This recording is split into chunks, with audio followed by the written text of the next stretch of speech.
Morning all and welcome to this CA meeting, the last one before Christmas, so there are no Christmas hats or anything, but I hope you end up having a good break. So let's start the meeting. We've a lot to get through, so we'll rattle on. Ben, any apologies? Yes, we've had apologies from Councillor Holdsworth and Manu Richard. Thank you so much. Do any members have any interest they wish to declare on the agenda? No, thank you. And exclusion of press, there's no items that we will need to exclude press or the public. So item 4, turning to the minutes of the CA on the 12th of October, any comments or questions? No, thank you so much, and we're content to confirm an accurate record. Thank you so much. Lovely. So moving on to the meat of the meeting, and we're going to item 5, transport overview. This year, as you know, we've made significant strides in delivering on our vision for that integrated transport network that we want for West Yorkshire, that London-style network. This has included securing important statements of support for mass transit from government in both the spring budget and more recently Network North document. Network North has also secured a commitment to a new station in Bradford, thanks to the persistent lobbying of Councillor Hinchcliffe and colleagues, of ministers and DFT officials, and all of us around this table, because we know that would be a game changer for Bradford.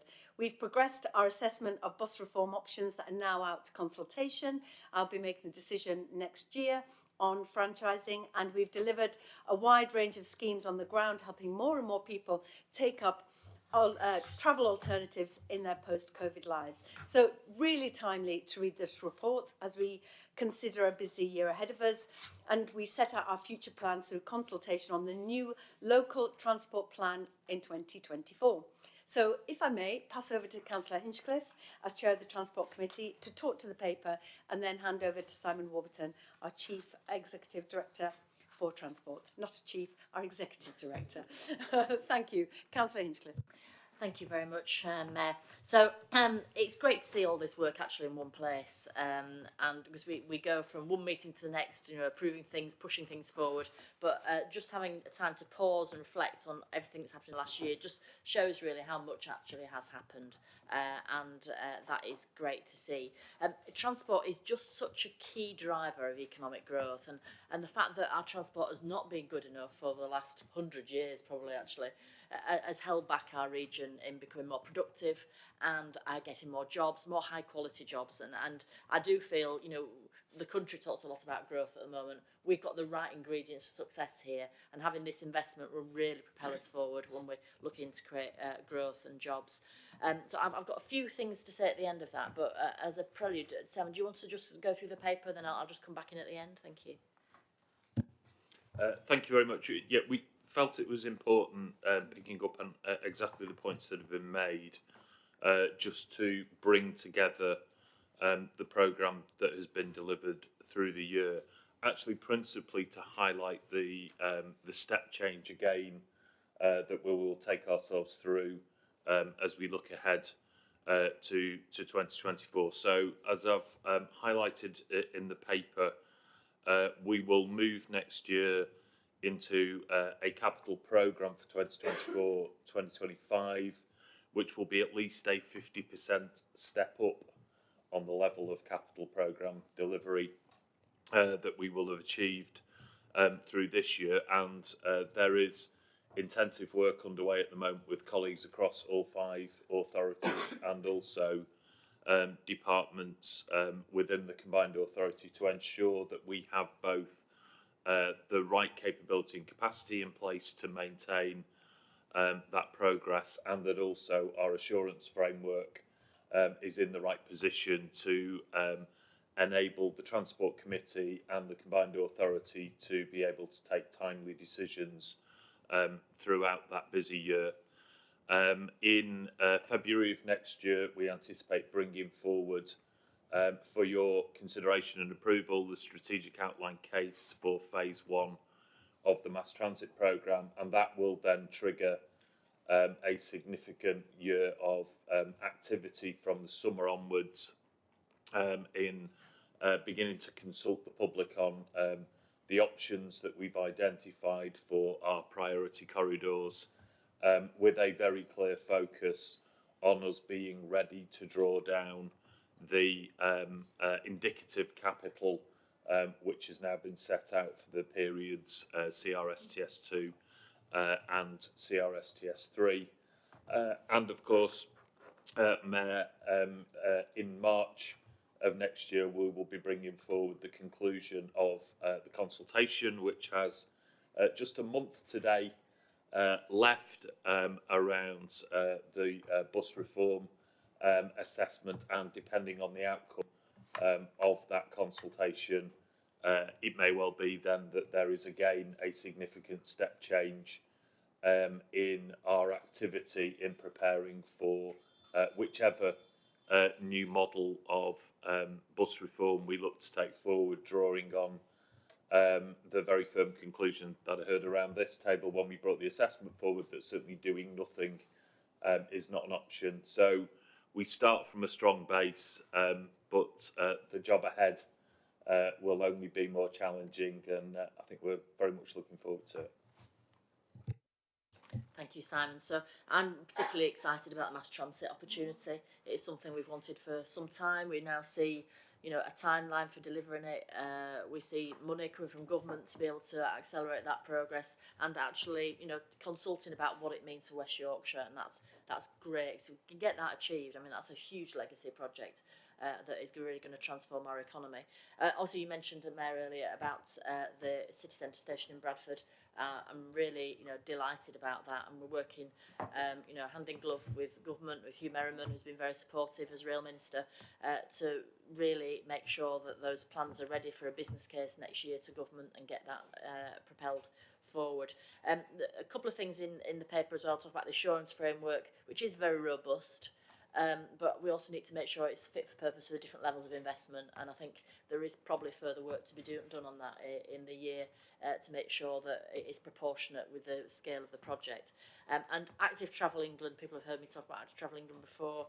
I do think that money should probably devolve to combined authorities, and we obviously, it's a new organisation, we'll have to see how that settles down, but we need to make sure that they're much more sighted on our regional priorities, and therefore are working with us in step to deliver what we know the local people need and deserve, in fact, in the future. So those are just the two things that I pick up really in detail in the paper. Thank you so much, Susan. And it's certainly something that I was raising with Active Travel England, that it needs to really understand our whole region and how that we are all interconnected between our regions. I was also pleased to see that the National Infrastructure Commission also recommended to government that mass transit was was absolutely got to be delivered for West Yorkshire. So we're all singing the same song, which is always nice. Not often we get that, but it's good to hear. And certainly that commitment to spades in the ground by 2028 is something that I won't waver from. So questions on this item? Yes, Councillor Poulsen.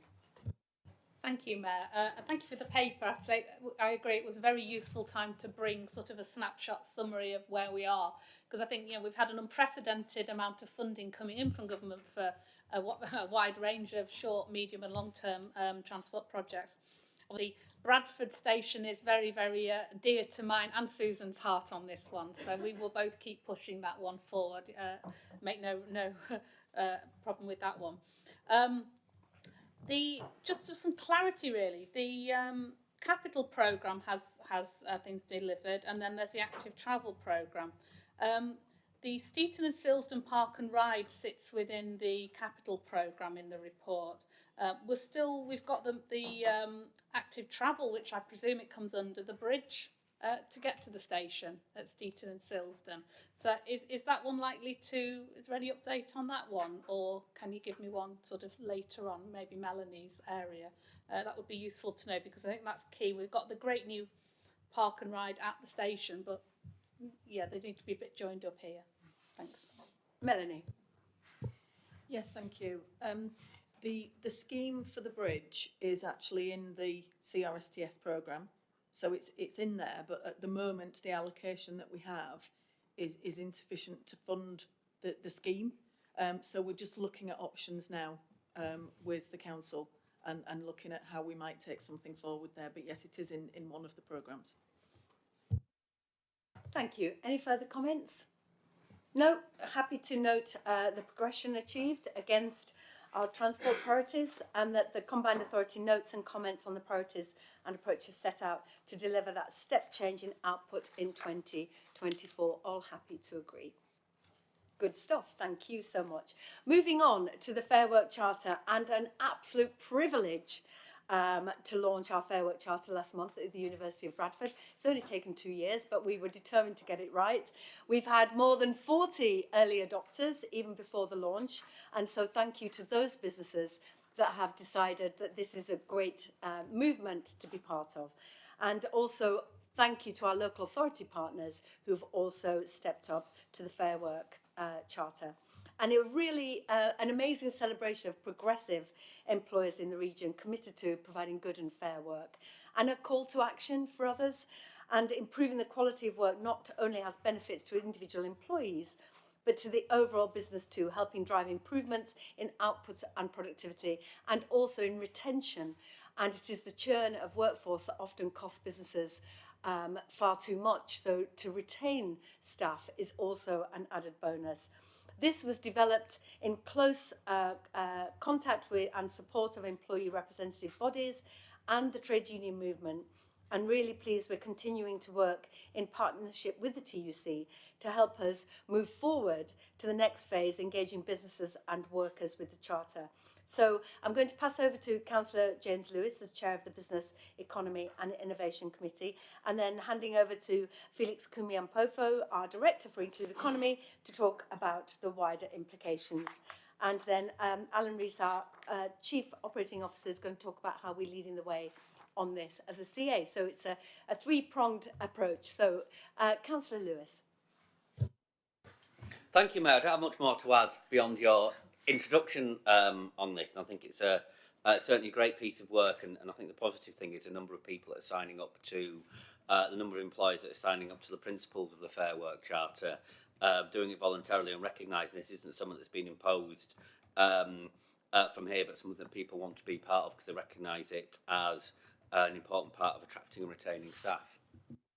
And taking the approach that come in, the water's lovely, I think made it very attractive rather than a stick and no carrot. So that was a really pleasing approach. Felix. Thank you very much, Mayor. And your introduction, as Councillor Lewis has just said, has picked up a lot of it. So I won't go through the whole paper. I'll just pick up a few of the points if that's okay. The Charter was successfully launched last month, and as the Mayor just said, we had a little over 40 employers already signed up before. We're not really pushing those numbers right now because we are in the process of appointing a delivery partner whose role it will be to go out there, engage, and make sure we sign up as many businesses into the coalition as possible. There are 96,000 businesses in West Yorkshire, so 40 is a great start, but we've got a fair way to go. And we're not going to promise what the ceiling will be. We don't know yet, but we're going to give this a really good go. When we brought this paper last time, the board asked us a couple of questions, and we're hoping that this begins to answer some of that. So there was a question about what the baseline is, what the current picture is, and where we're starting from. So paragraph 2.6 onwards in the paper begins to set that out. There is more work to do to make sure we've got even greater depth of analysis and data to inform where we're going. But the information we've got there does begin to give us a sense of where we are. And it does show, for example, that in West Yorkshire, we have quite a good high percentage of employees who say there are no opportunities for career progression in their role. There are many who say, there isn't the level of employee engagement or involvement in the organization they work for is not where they would like it to be. When it comes to not having a desired contract or unpaid overtime, even though the percentages are lower, we would still like to see those fall a lot more. So hopefully this begins to give us a bit of a sense. And in section 2.7, paragraph 2.7, We summarize some of the key points as well about where we feel we are. Female employees and older employees are more likely to have satisfactory hours, but unpaid overtime and has a higher prevalence among those working in highly paid occupations and employees aged between 35 and 54. And the rest of the bullet points there sets out some of the summary points that we've got. You also asked a question which Alan will speak to about where the combined authority itself is in relation to what the charter expects of employers. And we've put in a lot of information there, which, as I said, Alan will summarize shortly. And I think finally, it's just worth bringing up that we are looking, as I said, to appoint early in the new year delivery partner whose role it will be to work with employers. Currently, there is a website with an application form and all of that. That's just a holding position. What we would like to move to is something that is a bit more intuitive, easier for employers to engage with, to understand what is expected, and for employers to actually be keen to join because they can actually see the positives and we don't have to sell it too much because they can see so many other peers involved in this and celebrating the success. Us being able to celebrate the good employees that we've got in West Yorkshire will be particularly important in making sure that the news gets out without us being preachy about it. So I'll end it there. This is where we are, and there's a lot more to come, and we'll commit to coming back regularly to update the board. Thank you. Thank you so much, Felix. And certainly bigger companies find it easier to do it. And that's why we worked so hard to make sure that it was very attractive for SMEs because of the high percentage of SMEs in West Yorkshire. And I welcome your approach to the website because I went on it to find out more information. And it feels like you've got to give all your information before you can understand what you're going to get for it. So I'm really grateful that you're seeing that as a priority to tantalise businesses first before they have to start inputting all of their details. That's probably the best way around to do it. Alan. Thank you, Mayor. So just building on the comments that have already been made. So a key thing with this, with the Fair Work Charter, of course, is that it is about going on a journey of continuous improvement. And so we have carried out our own assessment of where the combined authority sits against the criteria within the Fair Charter. And the report provides some information about how we currently measure up and also identifies some areas where we recognise that we want to go further. So I'll just briefly summarise against the five aspects of the Fair Work Charter. So firstly, around opportunity, the combined authority has really clear ambition to bring in a more diverse workforce and make sure that we are representative of the communities of West Yorkshire. And so we've already undertaken a number of things around broadening where we advertise our roles and making sure that we are reaching out to, in particular, underrepresented groups, and then making sure that we're providing more inclusive recruitment practices. And we have we anonymise applications, of course. So there is some further work to do in terms of making our recruitment practices fully inclusive, particularly with regard to neurodiversity. But we've made a lot of progress in this space. Secondly, we offer a range of apprenticeships to people across the organisation in order to develop talent, and we've also begun having people on some of the programmes that are run by Solace, the Society of Local Authority Chief Executives, particularly around developing future leaders. And finally, on this, we offer a range of flexible working arrangements, including hybrid working, part-time working, job shares, etc. In terms of security, all of our members of staff, including our apprentices, are paid at least the real living wage, and we are going to hopefully become a living wage foundation employer in the near future.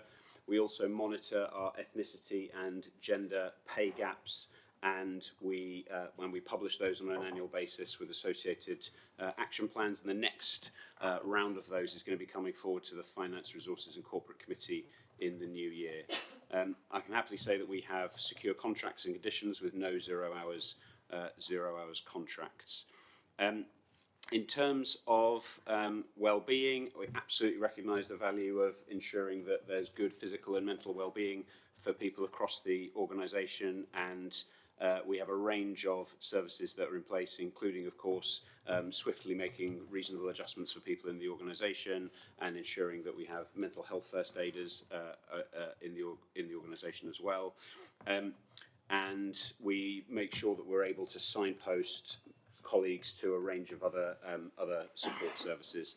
In terms of employee voice, staff are involved in decision making throughout the organisation. There are some there's a formal aspect of that, which is through engagement with the trade union, of course, but we also have a range of staff network groups around Black, Asian and minority ethnic staff, LGBTQIA+ staff, staff with disabilities, a gender equality group and a young employee network, and most recently a support group for parents of children who are neurodiverse.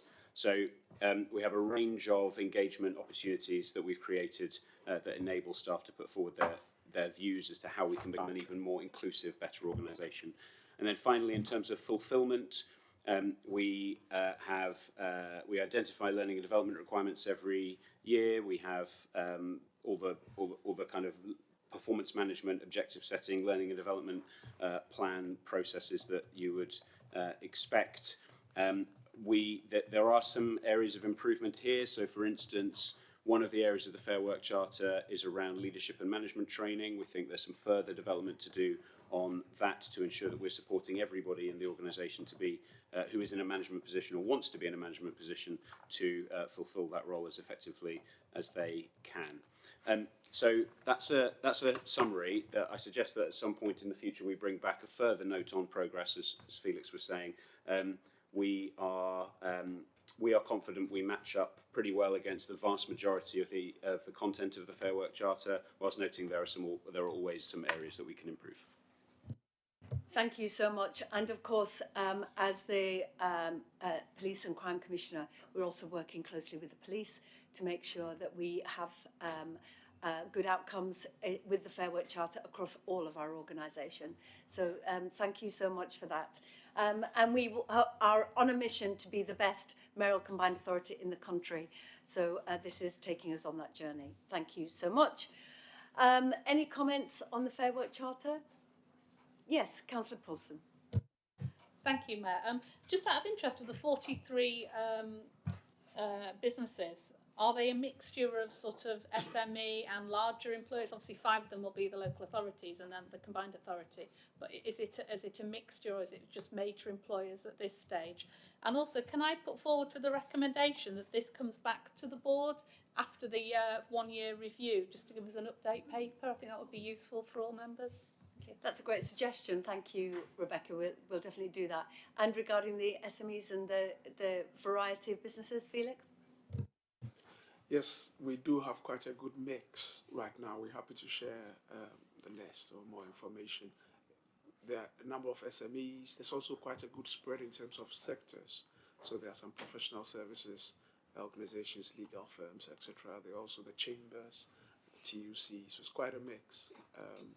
But we're happy to share that list, and we will definitely come back at the end of the year. There will be an evaluation, so we'll share where we get to. Thank you, and hopefully you will be advocates for this wherever you go, whichever business you speak to. Please do encourage people to sign up to the Fair Work Charter. Councillor Scott. Thank you. I think this is welcome news, and it's nice to hear that there's 96,000 businesses, and there's an opportunity not only of signing up for the Fair Work Charter, but collaborative working and showing good practice so they can mentor each other and probably facilitate business between each other. So I've just got to commend the work that's gone on here, and it's good to see this coming into practice now. Thank you for your support, and certainly our ambition is obviously to get more money in people's pockets as well. So the real living wage is an important part of that. Thank you all. We're all happy to note the work and the Fair Work Charter. Thank you. Lovely. Moving on to budget and business planning, item 7 on the agenda. And this provides an update on the CA's current budget and business planning process, outlines the key financial pressures we're facing, as well as those difficult strategic choices we're going to face over the next few years. And this budget cannot be seen in isolation from the budgets being discussed by our local authority partners at the moment. We've all got ambitious plans for our region, which will help deliver growth and level up opportunities across the country. But we will never deliver on the full potential of devolution if our local authority partners are pushed to the brink as a result of 13 years of austerity and rising demand pressures in adult and children's social care. The choices my colleagues are facing around this table are impossible and certainly not what brought anyone into politics. I've been urging the government at every opportunity to do the right thing and take action to support local public services before it's too late. The budget update this paper contains shows that we're not immune ourselves from these challenges elsewhere in local government. And the initial budget position shows our revenue gap is currently £5 million because of cost pressures, nowhere obviously near the scale of the challenge facing our partners. So I'll hand over to Angela Taylor, our Director of Finance, to explain this in more detail in a moment. But I'm confident that this can be managed properly ahead of setting our final budget in February. It sets out two areas where I'm trying to do things to help partners and the public. And the first is helping partners by proposing to keep frozen the transport levy, which you will maybe know around the country, the transport levy in local authorities has been going up. I'm proposing to freeze it, therefore not adding to the financial burden my partners are facing. And the second decision is to not introduce a mayoral precept this year. In a cost of living crisis, I don't think this is the right time to do so. So if I could just pass over to Angela to talk us through key points in the paper. Thank you. Thank you, Mayor. I don't know how to follow that introduction. It set out all the key issues there for us. I'll talk a little bit through what's in the paper for you for any comments and questions. We brought a paper to you in October setting out our approach to business planning and budget, and this paper is the next step as we work towards the February meeting to set the levy and agree the budget and business plan. So it sets out where we've reached so far in our work on business planning and budget, and the budget going alongside that business planning, because without a budget the business plan won't be achievable. Working slightly backwards, Appendix 2 gives the summary level multi-year outcomes that each directorate is seeking to achieve. And obviously if you have any comments or questions on those, if there's anything missing from there, please do flag that for us to take away as we try to ensure that what we've got in there is aligned with the expectations and ambitions in your authorities. And we'll be developing that up into detailed business plans and KPIs that will come back for approval in the new year. So alongside the business plan has to be the budget. The paper sets out then the challenges on each of our different areas of activity within the budget. The overall position at this stage is set out in Appendix 1 and gives us at this point just over £5 million gap to close. That gap then widens in subsequent years. So our focus remains on 24-25 initially. As the Mayor set out in her introduction, we are clearly subject to inflationary and demand pressures on the services we provide. It isn't the same services provided by local authorities, so the scale of our challenge is different to that facing colleagues around the table. But one of our particular difficult areas to manage is bus tendered services, where inflation is running well above normal rates, and we're finding 30% increase on contract renewals.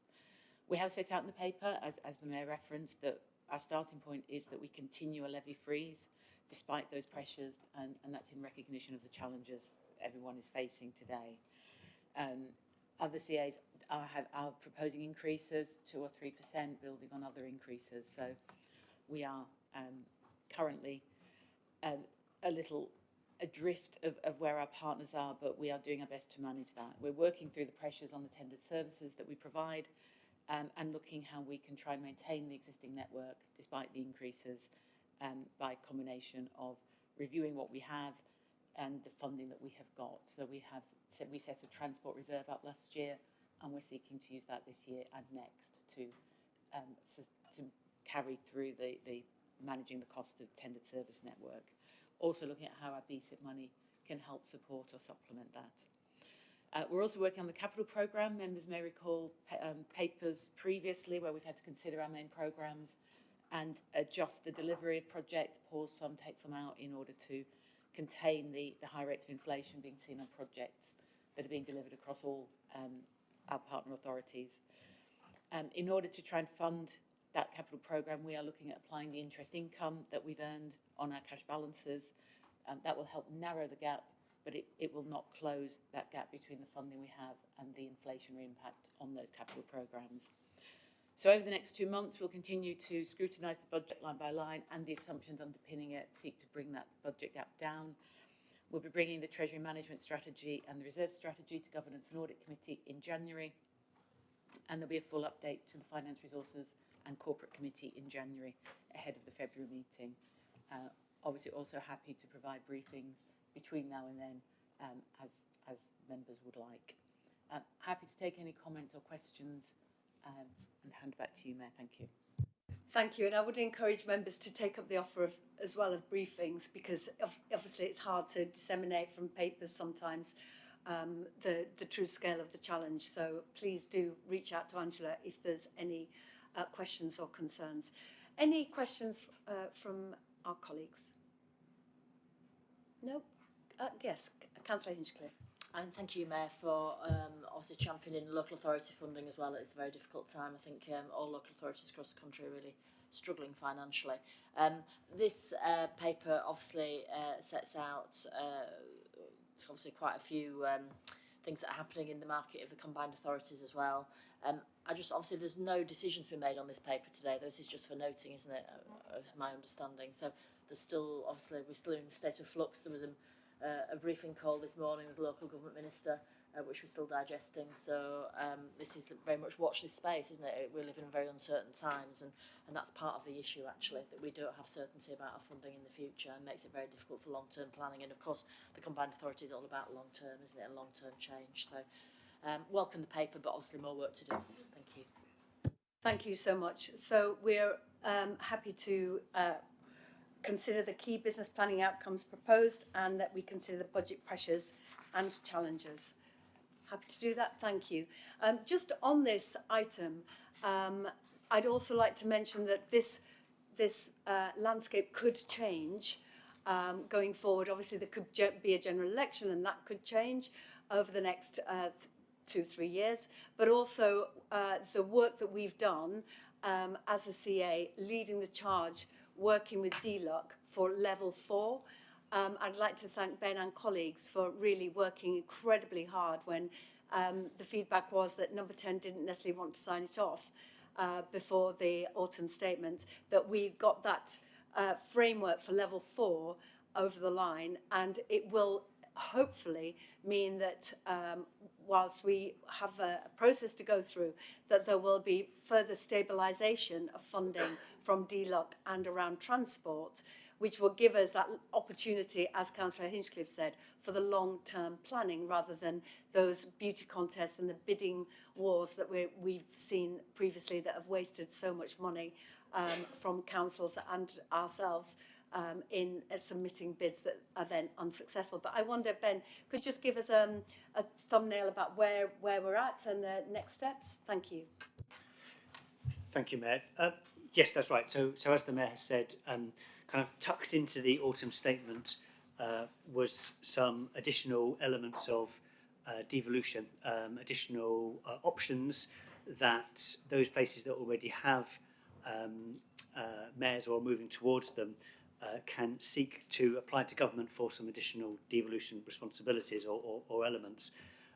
And we will bring a paper to a future CA that sets out what all those options are. But I guess we're very conscious that what the government said in that note, technical note they call it, was that for the government to respond to any applications for those powers before local government PERDA, the responses, the applications have to go in from mayoral areas by the end of January 2024. So, and that doesn't fit very well with the combined authority meeting schedules. So what we are proposing is that we'll engage members of the Combined Authority kind of in between the meetings, explaining where we are in terms of the options that are open to us, and how we wanted to proceed on that basis, because we will need to submit something by the end of January. That requires the agreement of the 5 constituent authorities,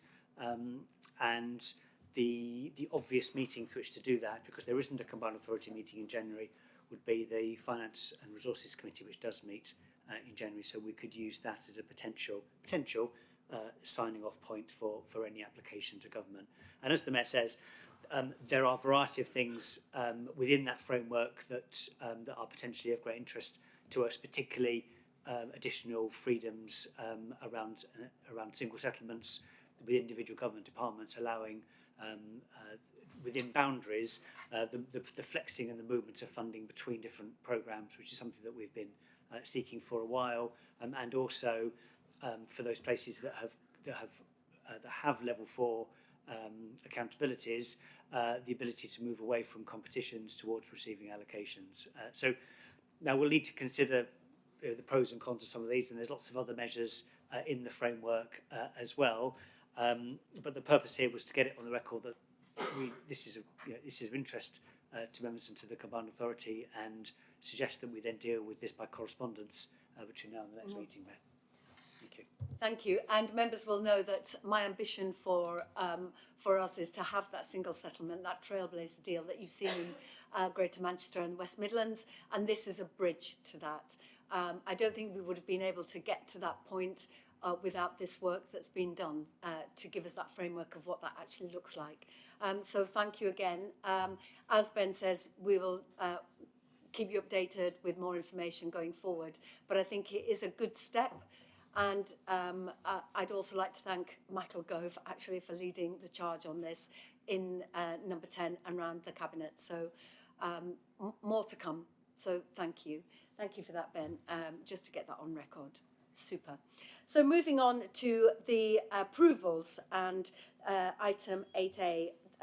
This is about providing more support to our skills boot camps. So if I could pass over to Councillor Cathy Scott, Chair of the Skills Committee, before then handing back to Felix to introduce the item. So Cathy. Okay, this application relates to additional funding from the Skills Built Camp. It's an additional 5 million for the DFE to support the commissioning and training of 1,000 participants, and extending the scheme for a further year, which is welcome news if we do go for it. So the model is prescribed by the DFE for 12 to 16 week courses for adults, with possible jobs and guaranteed interviews at the end of it. So it's used effectively, has been used effectively for the last couple of years in West Yorkshire, alongside the devolved adult education budget. Local authorities, it'd be a good idea if they could commission in for the provision themselves, but equally working alongside the Combined Authority to do this so as a split between the both. So it's exciting news. Thank you. Felix, anything further to add?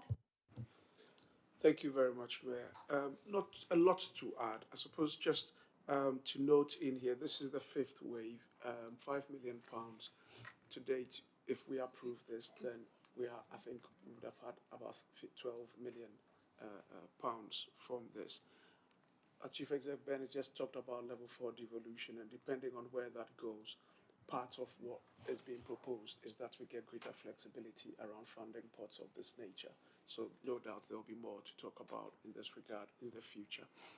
This, for wave 5, you will see in the scheme summary, there are a set of sectors key sectors that we are looking to focus on and to support. The way this works is that the DFE has pre-selected a number of sectors from which we choose from a menu which ones we would focus on for about 70% of the funding. And then for the remaining 30%, we have a bit more flexibility. So we're working very closely with all our local authority partners in this regard. Local authorities have the option really, to either receive a grant from us, which they will then procure the support they need themselves, or we procure on their behalf. And I think 2 of our 5 have asked that we procure on their behalf. The other 3 are doing it themselves, and that and the rest of the provision will be procured. So there's a lot of work already underway. The team has been doing this for a while. The feedback has been very good. We're expecting the final letter from government any time now. But this, if the board approves, will allow us to be ready and to be able to start delivering this in time. Thank you. Thank you. It's so important, isn't it, that you can't earn more money without extra skills. And I'm really pleased that our outcomes of these boot camps are really exceptional, and people going on into work is really pleasing to see. So we are seeking approval for the single scheme outlined, as we've discussed, to go through to the next assurance process with full approvals of the CA's funding contribution for delivery and approval of future assurance pathways and routes. The detailed recommendations are set out in the report. Everyone happy to go forward? Lovely, thank you so much. Moving on to 8B, Brownfield Housing Fund project approvals, investment priority 3, creating great places. This is seeking approval for schemes from Brownfield Housing Fund, releasing £3 million for 2 housing schemes in Leeds, which will unlock 300 affordable homes. And we know the difference affordability makes to our community. Could I invite Liz Hunter, Director of Policing, Environment and Place, to introduce the item? Thank you, Liz. Thank you, Mayor.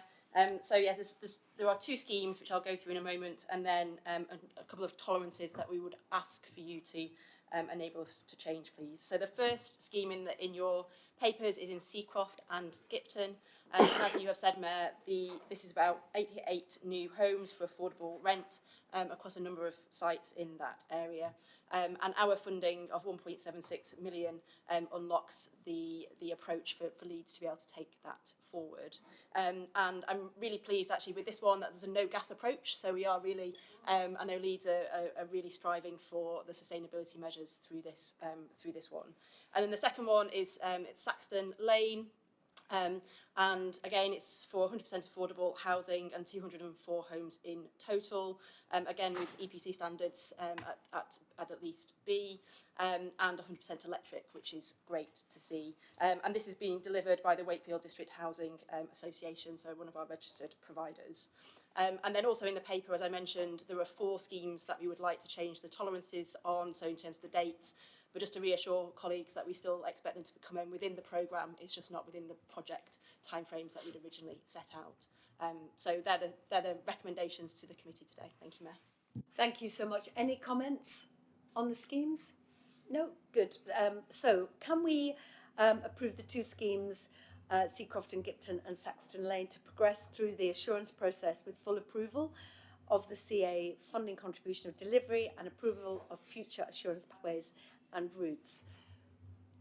We can, lovely, thank you. And then approve the extension to delivery timescales for the 4 other schemes, Gallum House, Canal 30, Points Cross Phase and Sky Gardens.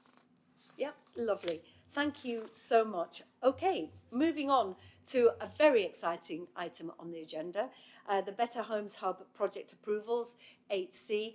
And can I just say to the teams, thank you for showing great innovation and blue sky thinking about how we get to zero carbon by 2038, and this is part of that jigsaw. And it's recommending a delegation to Climate, Energy and Environment Committee and 4 schemes that are recommended to the CA for progression through the assurance process. So these schemes are coming through particularly at a time when COP28 continues to dominate the headlines. And we know that mayors are those tugboats that can push governments into the right position on the climate emergency. And I have an ambition to see everyone in West Yorkshire living in a warm, comfortable and low carbon home. Obviously a massive amount to do. 700,000 homes in West Yorkshire need to be retrofit. 665,000 low carbon heating systems need to be installed to meet our net zero targets of 2038. We're going to need a whole range of different projects to make this happen. I'm pleased to see a number coming forward today. So I'd like to thank the Climate and Environment Committee and particularly Councillor Jane Scullion for her leadership in this space on this important agenda. So could I invite Councillor Scullion to say a few words before handing over to Liz Hunter? Thank you, Mayor. I always worry when an item isn't just as exciting. I'll do my best, actually. Just wanted to say a few things in terms of context of the Climate Committee, because it doesn't necessarily have the big numbers and wow factor of the transport schemes or the housing schemes and so on. And I think as we go on, we will see the importance of this. The numbers, the figures might not be the same, but I think it is exciting. And I think it's exciting for a number of reasons. One is that at a time when actually dealing with climate can actually, thinking about climate issues and how we tackle this challenge can be paralysing. It can be paralysing. We know that young people are, distressed about what their future is like. Councils with their financial challenges are thinking, well, what can they do about climate given these other immediate demands? And I think it's important in this paper that what we're seeing is we're starting somewhere. We're starting. We're making a start. It's not everything, but we're on our way. I think the second thing to say is that some of these are relatively small-scale projects, but they're about the learning, so that we don't waste money in the future. And the learning, I think that will come from these will be very helpful in terms of guiding future spend. I think the other thing is about cost.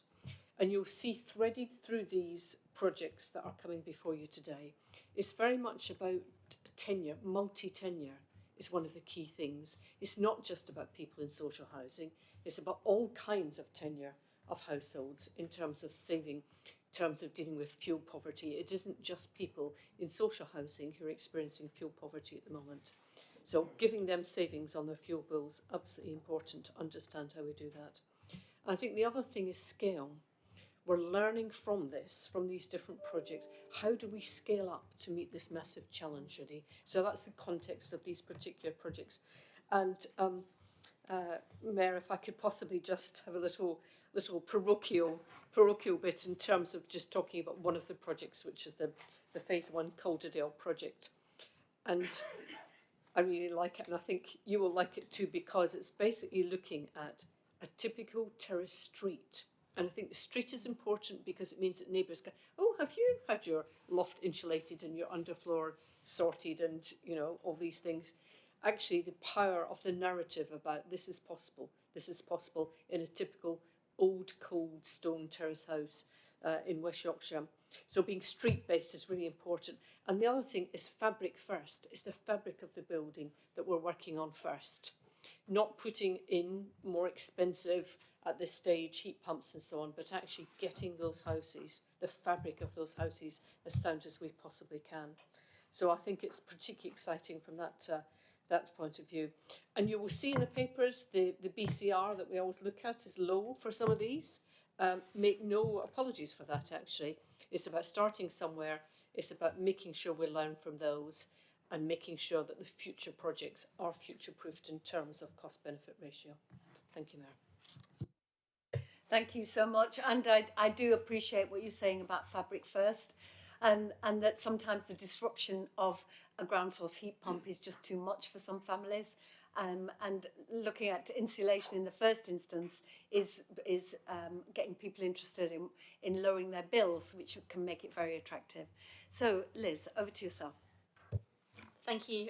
You've both introduced this thoroughly, so I'll just add a couple of extra points for the committee's benefit. They are in the paper, but just to highlight, really great to see the Calderdale area-based scheme coming forward first, but I say first because we are working with each district to try different things, so it won't be the same as what's in Calderdale, as Councillor Scully has already said.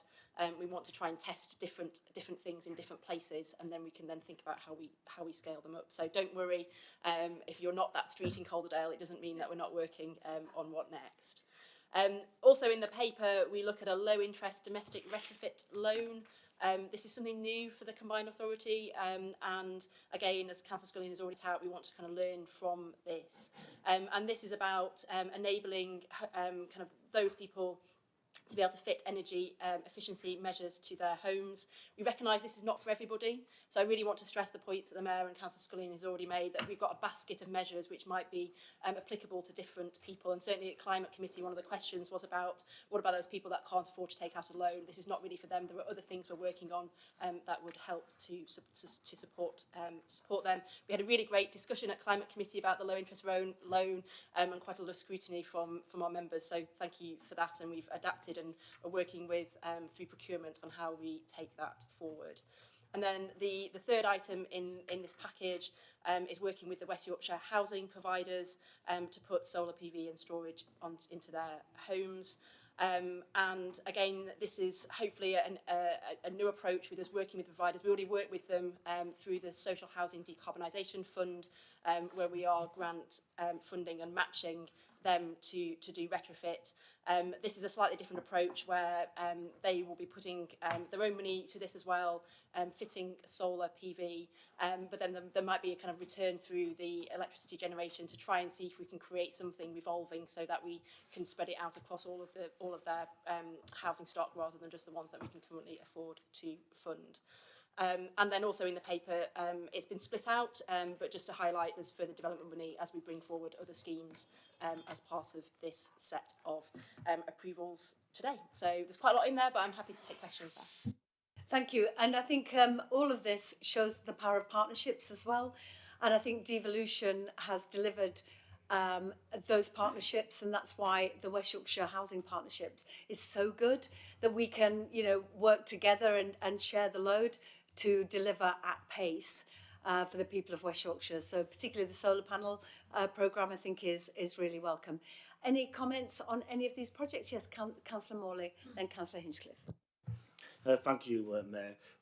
A number of years ago, a similar project came forward in Castleford, where we insulated quite a lot of terrace houses in that area, actually where I live. What we did find out that people wasn't, ready to sign up to it when the neighbours started having it done. And we want our house to look like that because it just lifted the entire area. So, will there be any sort of time limitation on this? So, if the first tranche people are having it, the neighbours start wanting to having it, can they still apply, or will it be you've got to go in from the very start? Because I think it's a very exciting scheme. Liz. Thank you, it's a good question. I think at the moment we only have a certain amount of money to be able to do the demonstrator.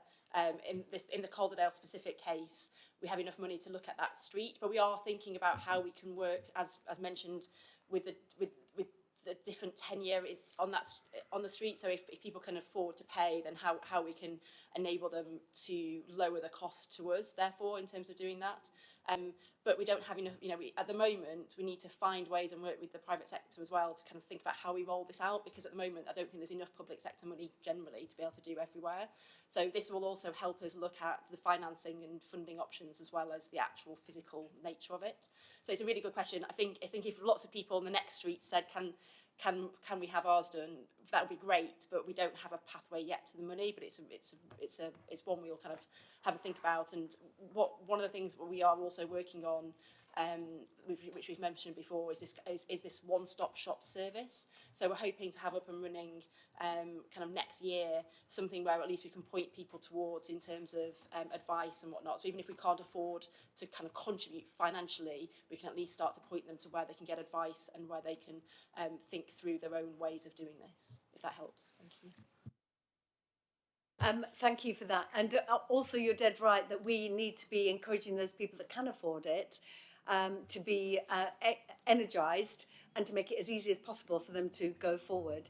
And also, Ben just reminded me that that's why in the talking about the gain share as well, talking about net zero, it's really important. We can't afford to lose sight of how much of a priority this is going forward. But Susan, then anyone else on this topic? Susan.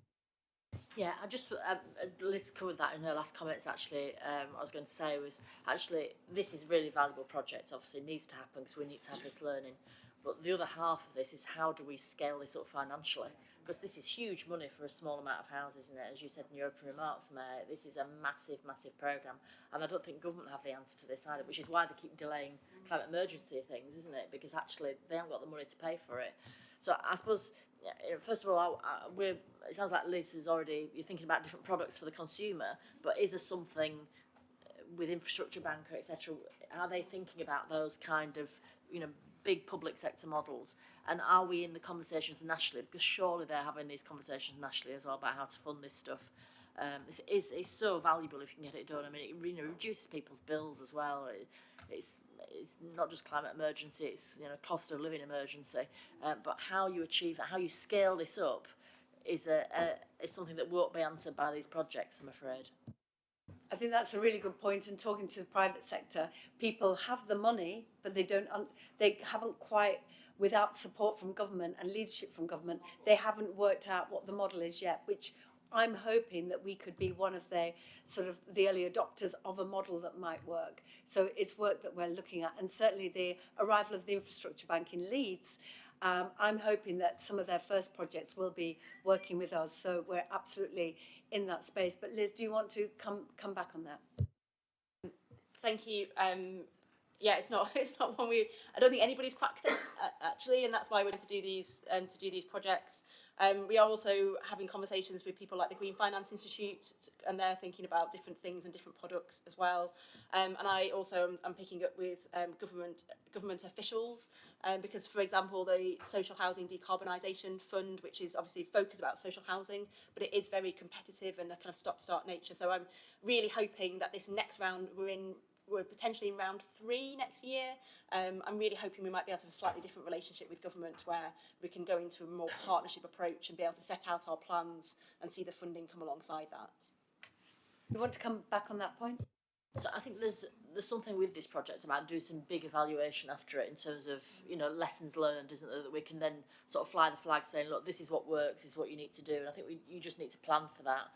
Because otherwise then lessons might get lost, and it sounds like they're going to be quite significant, and it could give national learning, and we could be part of that. So there's also been pilots in Leeds with wrapping homes, and also Kirklees have done full retrofits. So there is evidence out there that this is very, very attractive for the consumer once it's all done. I'm also making the case, who knows when there's going to be a next general election, but making the case to Labour that if there's 28 billion spent on the Green New Deal, we have manufacturing is in our muscle memory. This is a way to level up the country, to really focus on the north in particular, and using that money to deliver for the people of the north that are ready to take action to tackle the climate emergency. I've got Councillor Lamb and then Ben and Councillor Scullion. Thank you, Mayor. I just wondered what conversations there have been with energy providers, and if there's an opportunity, if we haven't had them, to try and get them as a partner, and potential financing options are using future savings from bills to fund loans, and there have been schemes like that in the past, but it seems like a possible mechanism we could explore in partnership. Liz. Thank you. Yeah, really good point. So we are talking to different providers, kind of SSE, Octopus, kind of to name the 2 that are on the top of my head from some recent conversations. And actually later in the papers, we're also looking to do some area energy planning as well, which also ties into the role of the energy providers and the networks, and how we might have a closer working relationship.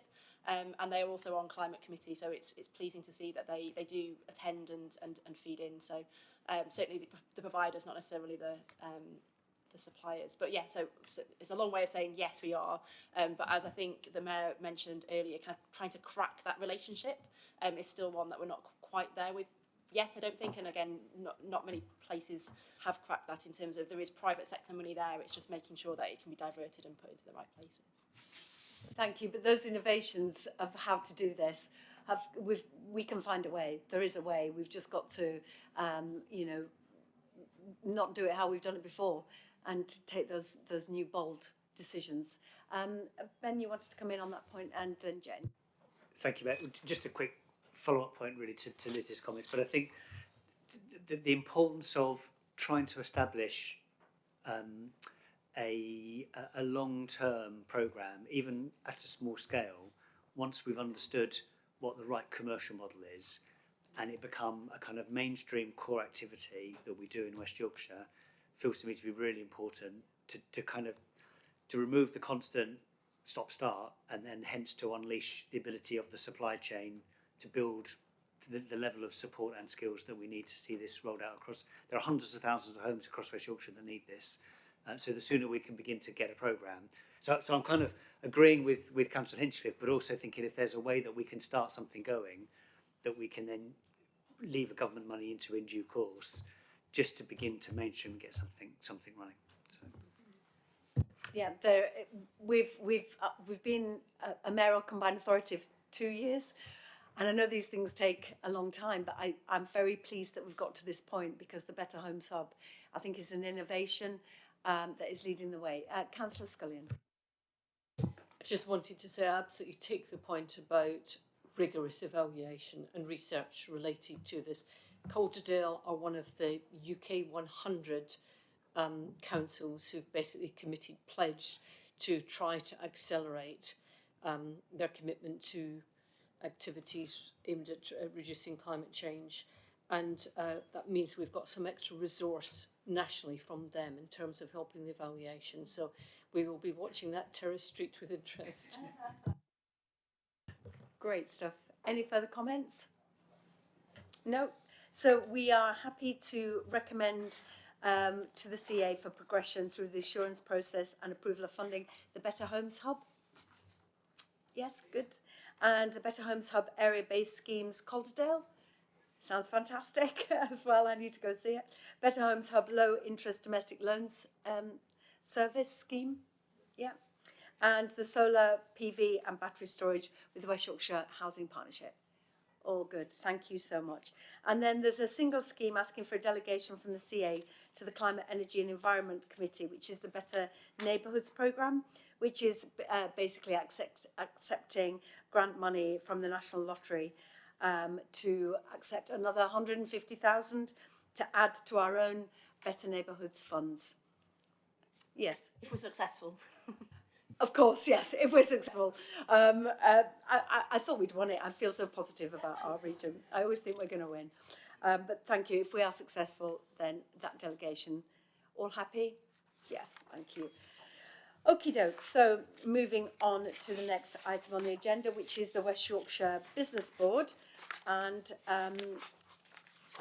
it's a flood risk management project. Sorry, we're moving on to, we haven't quite finished with getting so many projects all approved and agreed. It's good to see. So the flood risk management project, this is details of a single scheme recommended for progression through the assurance process. And don't we see the continuing devastating impact of flooding on our communities? And I'm so supportive of these measures to help prevent these events occurring. So again, can I pass over to Councillor Scullion and Liz Hunter to talk us through? Thank you so much.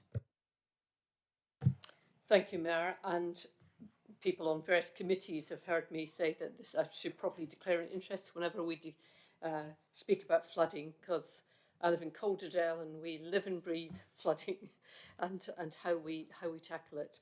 And so very, very happy to support this. And in terms of what this report is about, it's very much about things that we have talked about so much in the Climate Committee in terms of natural flood management, in terms of rather than everything being behind high walls. And also the other thing about this report is it very much is about the approach we've taken in West Yorkshire, which is about catchment, the whole catchment, not looking at just one beck and one river. And this particular beck flows into the Aire. So it's really, really important for not just the householders nearby, but actually a much wider group of householders further downstream in terms of protecting them. Thank you. Thank you. Just to that point about the increase in flooding, having had long conversations with Network Rail about disruption over the last few months, and their feedback to me was they've seen the most water they have ever seen in the history of their tenure. And I suggested that maybe we could be helpful if they identified where the banks are popping and then disrupting the network, where the upstream challenges and where we can help and be more of a partner there. So maybe that's something to take away. But Liz. Thanks. I don't have much more to add. There's a lot of information in the paper about it, but again, really great to see this type of natural flood risk management coming forward, and again, a partnership approach between the authorities, Yorkshire Wildlife Trust and the Environment Agency. Thank you, Mayor. Thank you, and all happy to see the recommendation to progression. Lovely, thank you. So moving on to item 8E, the local area energy plans project approvals. Now this details a single scheme recommended to the CA for progression through the assurance process. We all know that if we're going to achieve net zero target of 2038, we need to understand our energy needs and plan on how they ought to be delivered. We're all aware, I'm sure, of the examples where projects in the region that are waiting for that energy connection to progress, whether that's to receive energy or whether that's to feed that back to the grid. And I hope that through this work, we're going to have the opportunity to set out our plan and use that to work with network providers and Ofgem. Also, for knowledge, I'm writing to the UKIB about how they too might want to get involved in this work. So this paper highlights the work going on nationally to change the way that energy systems are planned and how investments are made. The changes proposed aim to establish a more decentralised and decarbonised energy system in Great Britain. And I recently attended a very interesting roundtable with Ofgem and other mayors, and we'll be working with them to help shape their proposals across the north. I'd like to invite Councillor Scullion as chair of the Climate Committee to say a few words and then hand over to Liz. Thank you, Mayor. I'm disappointed you didn't call this report exciting because local area energy plans are exciting. In Calderdale... Not everything will be exciting, but this is as well. Yes, all depends on which area you happen to be a nerd or enthusiast in. And local area energy plans. In Calderdale, we're slightly ahead of the game in terms of working on our local area energy plan. And actually, I really commend to leaders. It is actually quite an interesting thing to see in terms of energy generation and energy use and future need for energy supply. And if we're thinking about growth in our local economy in terms of housing developments, in terms of industry and manufacturing developments, then we really do need to fully understand the ins and outs of the energy system. As I say, we've already got ahead in Calderdale and worked on that. And this report in front of you is about basically accelerating the other 4 authorities to come forward so that we're all in step in terms of understanding and our energy needs for the future and the possibilities of, as Councillor said, the energy generation needs of the future for West Yorkshire. Thank you. Thank you so much. And also the challenge, if we want to increase more energy delivery here in our region, it has to be able to get onto the grid. And that's the ebb and flow of that is also a challenge. I also said to Ofgem that we are already underway in Calderdale. What we don't want is work to be in parallel universe somewhere else. That we need to work really in close partnership with them to tell them about our local energy needs so they get a proper oversight of what we're already doing and what we need and our ambitions for our region. Any comments? Liz, would you like to? No? You've both covered it very well, thank you. Lovely. Any comments? No? Fantastic. So can we have, as we've heard, to progress through the assurance process with approval for the CA's funding contribution for delivery and approval of future assurance pathways and routes, and it's all detailed in the papers. All good, thank you so much. Moving on to another approval for transport project approvals. This is 5 schemes recommended to the CA for progression through the assurance process and completing the picture for this year on the successful Transport Capital Programme, as we discussed earlier in the agenda. I'm really pleased as well to see the commitment to progressing the new bus station in Hetmondwike. It's been needing that for many years. That's great to see. So if I could pass to Councillor Hinchcliffe and then to Melanie Corcoran, our Director of Transport Policy and Delivery. Obviously, the team have been busy. I won't go through details and project of the projects in detail, but Melanie, we want to pass on to that. Thank you. So the first scheme for consideration today is the Kirklees Enhanced EV Charging and Support Programme. A bit of a mouthful, but in terms of what it's going to do, two aspects. Firstly, it's to look at on-street charging and to provide the infrastructure for on-street charging in areas of high-density terraced housing, where there is very little on-street charging available. In 2021, Kirklees had 35 public charge points, and the demand forecasts are that they'll need at least 1,400 by 2030. So long way to go, but actually to start to put this infrastructure in place, it is going to help people to make that shift to electric vehicles. The second part of the scheme is to provide a centre of excellence on EV charging, and to work with businesses who might want to change their fleet, and to give them the opportunity to try before you buy in terms of the vehicles that are available on the market. So at this stage, this is a strategic outline case. We'd like to recommend that work commences on the full business case, and we're asking for 89,000 to be released at this stage. The total value of the combined authority funding through CRSTS is 4.6 million, but we're obviously still developing the scheme and what it's going to look like. Thank you, Melanie. Can I just ask Felix that getting this money and these schemes for EV charging points, are we in a position, or is there a need for those maintenance engineers of this explosion in EV charging points? Because we are hearing, aren't we, anecdotally, that 1 in 3 doesn't work when you arrive. And what we need to make sure is that we can potentially see this as creating jobs for young people across our region. Felix said, I've just landed you in there. I didn't tee it up or anything, it's just something that I've talked to the team about previously. It's all right, I'm laughing just to buy myself time to think.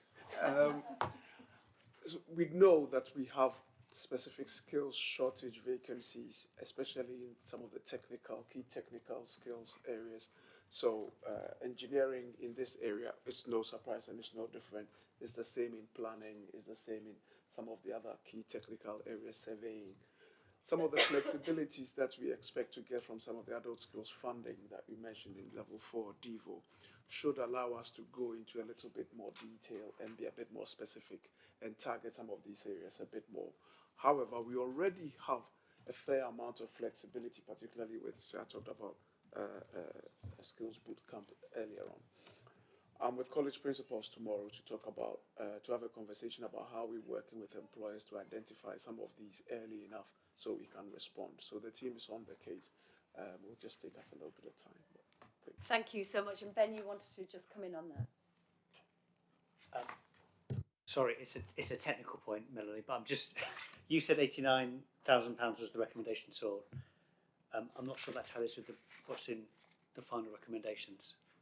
So I'm just playing safe rather than getting the wrong number in the minutes. So could you just clarify what the right number is? Thank you. Yeah. While you're looking, I'll bring in Councillor Lamb. Thank you. I'll try and filibuster to give Melanie the time to... Such a team player, Councillor. So, well, on the subject of team playing, actually, I've been working with Councillor Rafiq, who's Executive Board Member in Leeds, on some on-street issues that we've got. And I just wonder if you could comment on how this picks that up, because I'm sure my ward is not unique to Leeds and certainly not to West Yorkshire, where the nature of the housing means there's a lot of people who don't have off-street parking. And particularly in areas like my Boston Spa is a particular example, where there's a lot of people who like to go electric, but they're too far from anywhere that public charging infrastructure could be. So we're looking at some innovative options of creating public on-street parking, little build-outs and things, and also exploring easy mechanisms for little gullies to be built so the charging infrastructure can go across public highways, and what the protocols are for that, because the national guidance doesn't really help us at the minute. So I wonder, is that included in this, or is this purely about public charging? But it is a big thing we need to address. There's a lot of people who would go electric, but the inability to get close to a charging point is really putting them off. And it's a way we could have a big win without a cost to the public purse, because there's a lot of the firms that are willing and ready to put the money in, but we just need to connect them up with the right policies in the local authorities and the highways departments and the right guidance.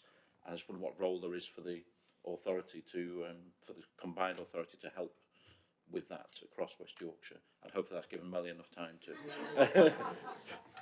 Thank you, Councillor Lamb. Always helpful. Thank you, and Melanie. Yeah, so just in terms of that, we are refreshing our local transport plan, and actually significant changes in the local transport plan for this time round. If we are going to hit the carbon targets, then we will have to see a big shift in EV vehicles. Also a reduction in journeys made as well. So we are having policy discussions about how we can work with local authority partners to make sure that we can achieve this. So we are having those discussions about how would that work in practice on the ground, who do we need to speak to and get those people together. So it wouldn't directly be part of this project, but there is definitely policy work going on in the background. Okay, thank you. Just in terms of the funding, yes, I see there are two different funding amounts in here in the recommendations. In paragraphs 4.31, it talks about how some of the funding that was released for development has not fully been spent. So I'll try and check with the team while the meeting's on and come back if it's possible to do so. Otherwise, we can take it away and just get that clarified. Thank you. It'd be good if just by the end of the meeting, if it's at all possible, if people are receptive, that'd be grand. Yes, Ben. Just to add to Melanie's comments, Councillor, because I think you make an excellent point. So we are talking to several of those companies that are interested in putting in exactly the kind of shared EV community hubs that you're talking about. One of the roles that they've identified that will be helpful for the public sector, the Combined Authority to play, is actually relating to the previous approval around local energy plans, and having that kind of consistent view as to where in the kind of local grid are additional energy requirements needed, because these hubs, particularly for fast charging hubs, are really high energy usage, and often that doesn't align to the configuration of the current grid. So that kind of consistency of approach is a role that both links up different aspects of the Combined Authority's work, but I think will be something that's valued by the private sector. Thank you. Any further thoughts? Great. We're happy to approve the Kirklees Enhanced Electric Vehicle Residential Charging and Support Programme. Lovely. So, Melanie, moving on to Leeds Station Platform Extension. Yes. This is another exciting development. It is an exciting development. So, pre-COVID, Leeds Station was the busiest station in the north of England, 32 million passengers a year. We are seeing numbers recover, but the forecast in the next 10 years is another 5.5 million passengers. And there is congestion within the station, both on platforms and on services. And Platform 17 at the moment is currently accessed via Platform 16, which is probably one of the busiest platforms on the station, which is going to Huddersfield and Manchester. So it's really congested at that part of the station. And at the moment, Platform 17 can only take trains with maximum 4 carriages. So the proposal is to extend Platform 17, have a separate access to Platform 17 so that you don't have to go through a very congested platform to get there, and increase the length of the trains so that the platform can take up to 6 carriages. So that's the proposal. We are in development stage, so the proposal here is to release funding to continue to do the development work. Thank you. And as somebody that uses that platform, it couldn't be come soon enough. Councillor Morley. Totally welcome these suggestions. Many a time I've nearly ended up with a night out in Manchester and getting back to Castleford. So we desperately need this. Yeah, I think we're hoping there, James. Really appreciate what's happening here. There'll be a massive improvement for many Castlefordians on that platform. But this just shows and highlights what we're doing as a combined authority to improve, the network on bus and rail. But the services with rail need to, step up on this one. Because once again, we're seeing carriage reductions on the main Doncaster to Leeds line that we're seeing with Northern that are taking carriages from Wakefield that are massively over capacity already. Yep. So they do need to step up and start supporting us more and more with the services. Thank you, Councillor Morley. Any further comments? We're all happy to recommend the Leeds Station Platform Extension through to progression through the assurance process. Great stuff. And next, the A660 Lawnswood Roundabout, Melanie. Yeah, thank you, Mayor.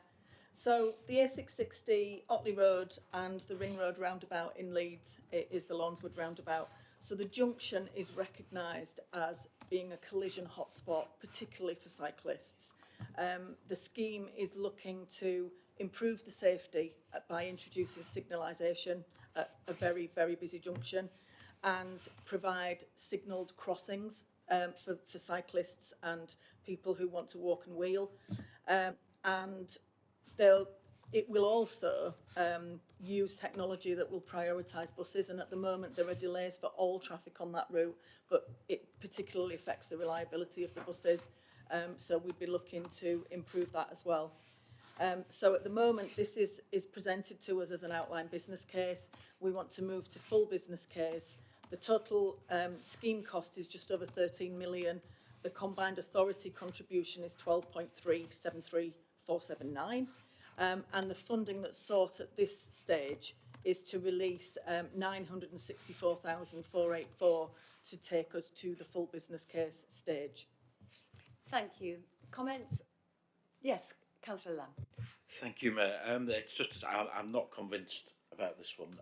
I'll take it up with officers in Leeds rather than take up a lot of time here, but I wouldn't feel comfortable supporting what's being put forward. I'm sure that's not going to change anything, but just for the record, it's not something I feel I can support. Thank you, Councillor Lamb. And others happy to approve? Yes, thank you. Moving on to Dawson's Corner. Yes, thank you, Mayor. So Dawson's Corner is a junction in Pudsey that is 5 kilometres east of Bradford city centre and 10 kilometres west of Leeds city centre. So that gives you some idea of where it is. Large junction with a four-arm roundabout, and Leeds City Council have been successful in securing major route network funding from DFT to fund Stanningley bypass and some improvements to this junction. So we are using some of our corridor improvement programme funding, which comes from the West Yorkshire Transport Plus, and that fund, and that is being topped up by the DFT funding. It takes the total value of the scheme up to 51.9 million. Our funding through the corridor improvement programme is 8.48 million, and we're looking at this is a change request to increase that total scheme to bring both of the schemes together, because they'll be designed together at the same time with the same team. So the funding recommended at the moment is 1.493 million to continue with that development work, and full business case. We should get to full business case with that, and we'll extend the scheme's delivery time frame to December 25 by bringing both of the elements together. Thank you. Any comments? No, thank you. Happy to approve Dawson's Corner. Does sound like a soap opera, doesn't it? Okay, Hemond White Bus Station. Thank you for that. Over yes, to you, Melanie. Very exciting scheme. Currently, there are 35 buses per hour that go to an existing traffic island. So we are creating a new bus station building, improved facilities for passengers. There'll be real-time passenger information. There'll be changing places facilities. There'll be public toilets. And outside there will be cycle facilities, enhanced access to the bus station, and facilities for the bus operators as well for their drivers. We're also increasing bus stands from 4 to 6, and there'll be a layover lane as well. So delighted to be able to bring this one forward after much development work, and it's proposed to be funded out of the Transforming Cities Fund. Total scheme value is 8.66152 million, and we're recommending that we now move this scheme into delivery and release that funding. Thank you so much. And this is also a bit of road safety hotspot, and I'm really pleased that we'll be able to address some of those challenges and slow down the traffic as well. Unfortunately, too many people have lost their lives just by the park there. And with my commitment to Vision Zero, 0 deaths and serious injuries on the roads of West Yorkshire, I'm hoping that we can have interventions at that roundabout, at that area with the park and with the new bus station that will reduce the serious injuries and deaths on that spot. So thank you for that. Happy to approve? Great, thank you. Moving on. I am aware of time, that we've had an awful lot to get through, so let's keep going. And we're moving on to the Leeds 2023 Year of Culture project approvals. This is some additional support offering to Leeds 2023 to enable the successful delivery of the projects we've already supported. And hasn't it been an incredible year?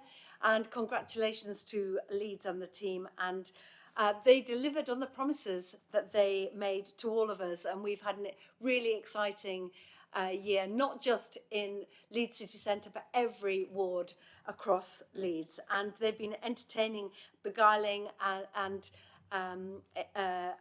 delivering for the people across the city for the last 12 months. So if I can pass over to Felix for more details. Thank you.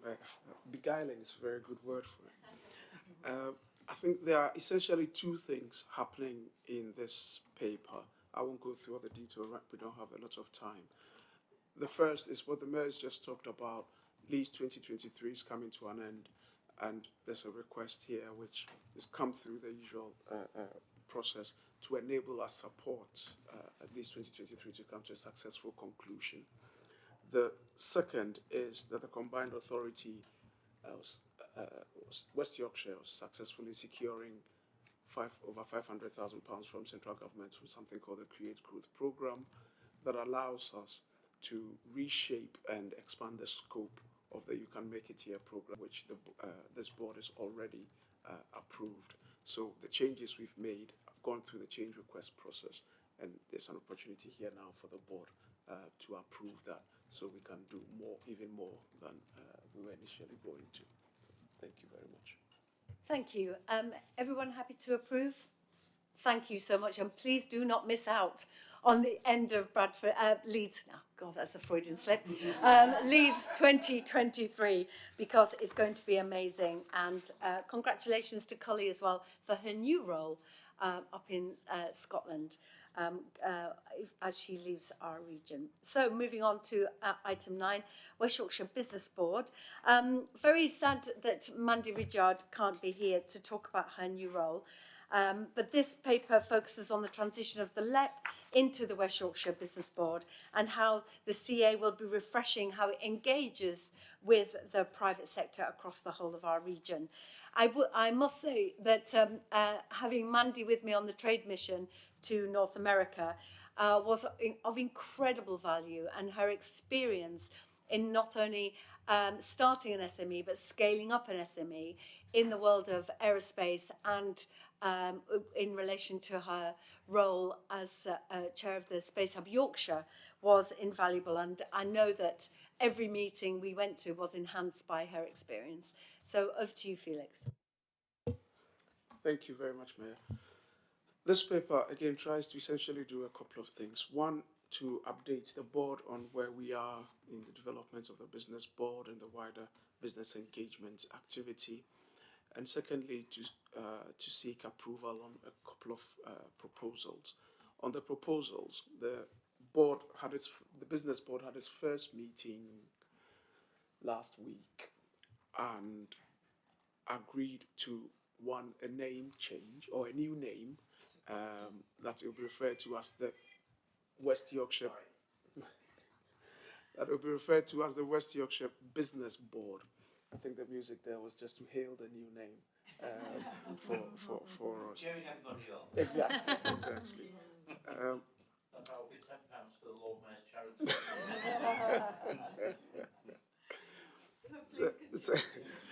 Secondly, the board again agreed that board members will hold specific portfolios, but these will be worked through in due course, depending on the need at the time. There are a few other things set out in the paper. I think a key one to bring your attention to is section 2.6, where we say the board will be referred to as the West Yorkshire Business Board. However, the legislation and the legal orders in place refer to the LEP. So where we are talking about some really specific legal matters, that name, the LEP, will continue to crop up from time to time until that is sorted.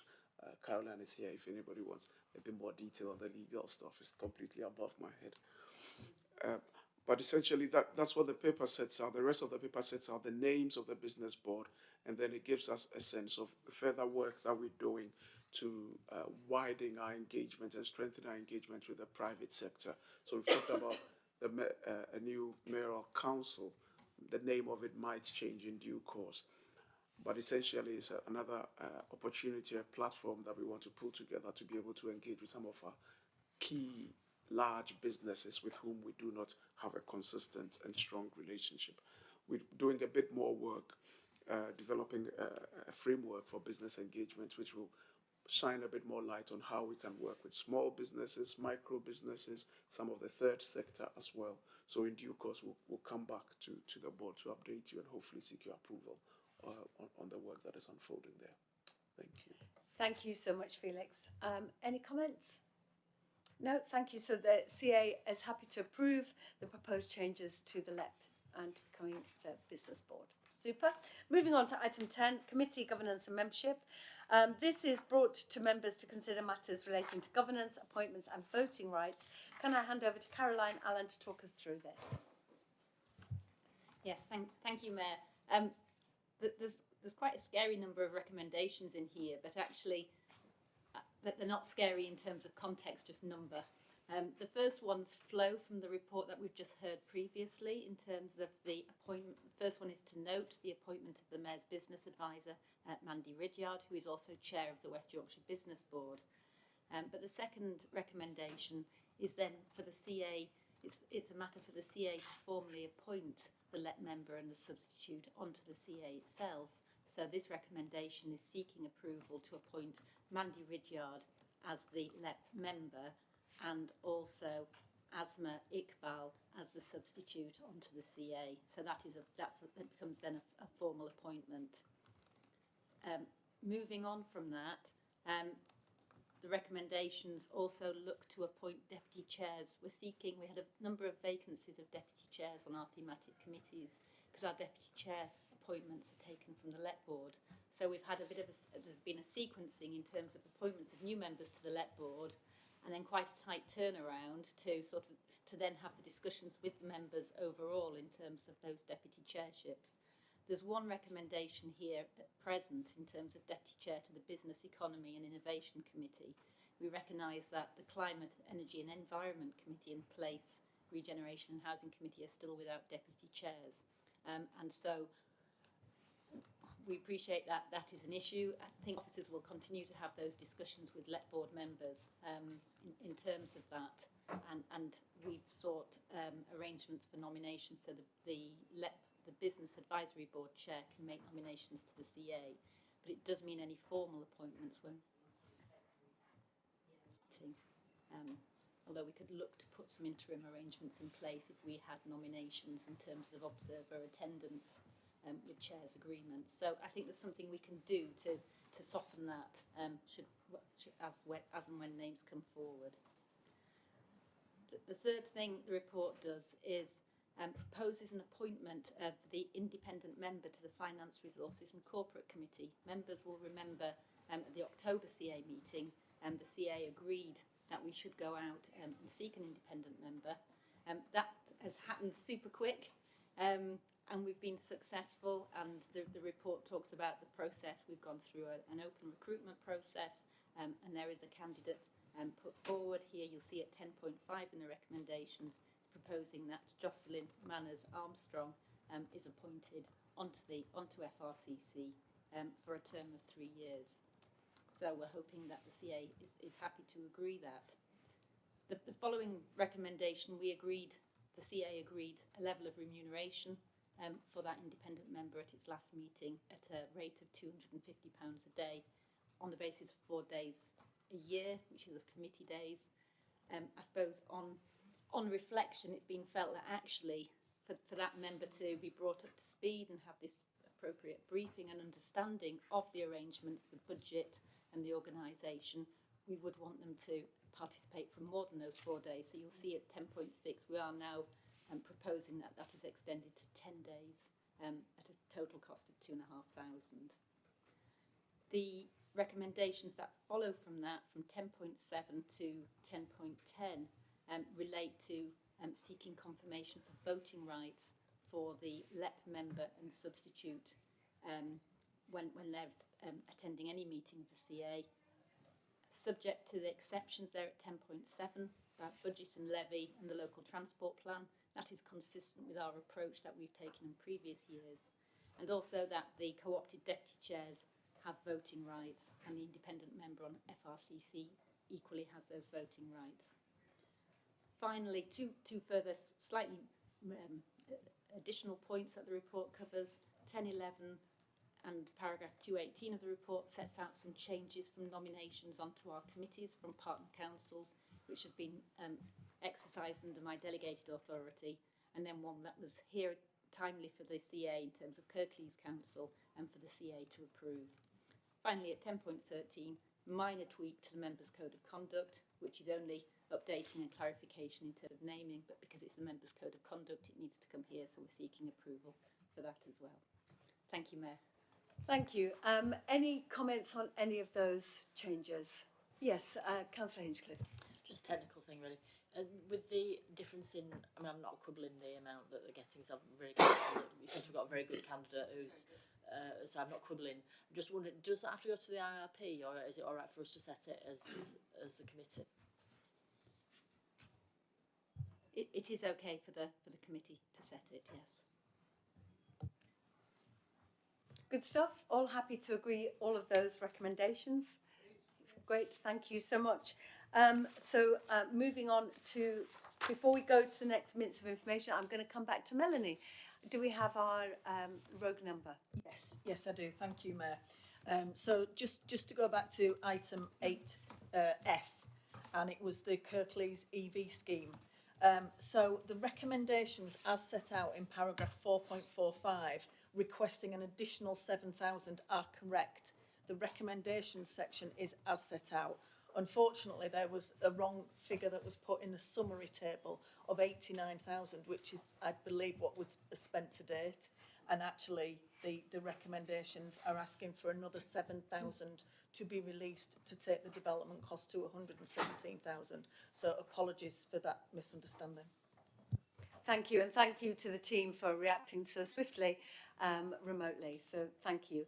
And just finally, minutes for information, they're all attached. And can I thank everybody for your attendance? It means a great deal that you take the time to attend the board. And also the date of the next meeting, the 1st of February. Thank you all so much for coming, and Merry Christmas and a Happy New Year. Thank you.